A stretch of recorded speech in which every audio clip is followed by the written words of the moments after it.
El Perú recaudó casi 18.000 millones más en este año 2022 que en el 2012, un crecimiento, digamos, bastante positivo. ¿Por qué es importante hablar de los impuestos? ¿Por qué es importante que un país como el nuestro empiece a recaudar cada vez millones y millones de soles? ¿En qué sirve el peruano de a pie? ¿En qué ve esta cantidad de dinero que se recauda? Vamos a conversar de este tema con Luis Arias Minaya, economista catedrático de la Universidad Católica. ¿Cómo está, señor Minaya? Bienvenido.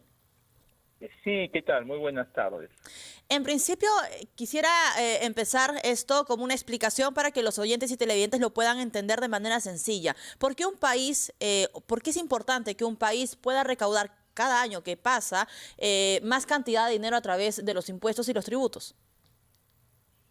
Bueno, es muy importante porque los estados, y por supuesto el Perú, los países, con la recaudación de impuestos, financian las funciones que deben cumplir. Es decir, la recaudación de impuestos sirve para financiar los gastos de salud, sirve para financiar los gastos de educación, pagar a los maestros, mantenimiento a las escuelas, sirve también, por supuesto, para algo que es muy importante, que es para la construcción de infraestructura pública, puentes, carreteras, aeropuertos, para su mantenimiento, por supuesto.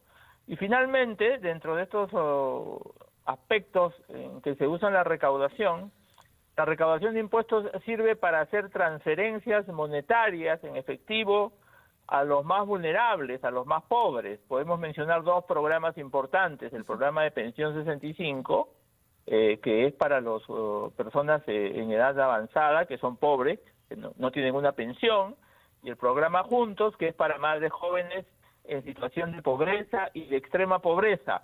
Esos son algunos de los programas importantes en los que se utiliza la recaudación de impuestos.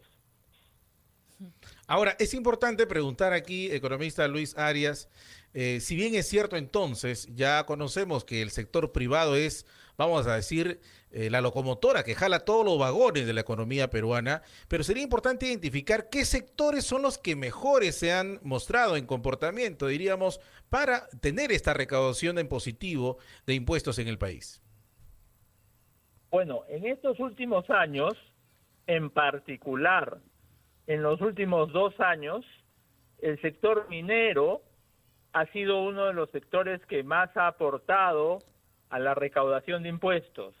El sector minero es un sector que representa aproximadamente el 10% de la economía nacional, pero la recaudación de impuestos del sector minero alcanza inclusive a la 1/4 parte de la recaudación total. Ha habido años en cuando los precios de los minerales suben, el precio del cobre sube, el precio del oro sube, las utilidades de las empresas mineras aumentan y en consecuencia aumenta el pago del impuesto a la renta, aumenta el pago de las regalías mineras, aumenta el pago del impuesto especial a la minería. Entonces, en los últimos 2 años, y en particular en este último, la recaudación ha aumentado de manera significativa por los buenos precios de los minerales. Muy bien. Economista Luis Arias Minaya, importante lo que nos refiere usted, un poco también para ir conociendo cómo es que se da la configuración de la recaudación de impuestos en nuestro país, que redunda finalmente, ¿no?, a nivel de todo lo que se puede programar luego en la atención de las demandas que hoy mismo estamos viendo que se configuran en diferentes escenarios. Muchas gracias a usted, economista Luis Arias Minaya, catedrático de la Universidad Católica del Perú, que estuvo dialogando con nosotros a esta hora en la rotativa del aire.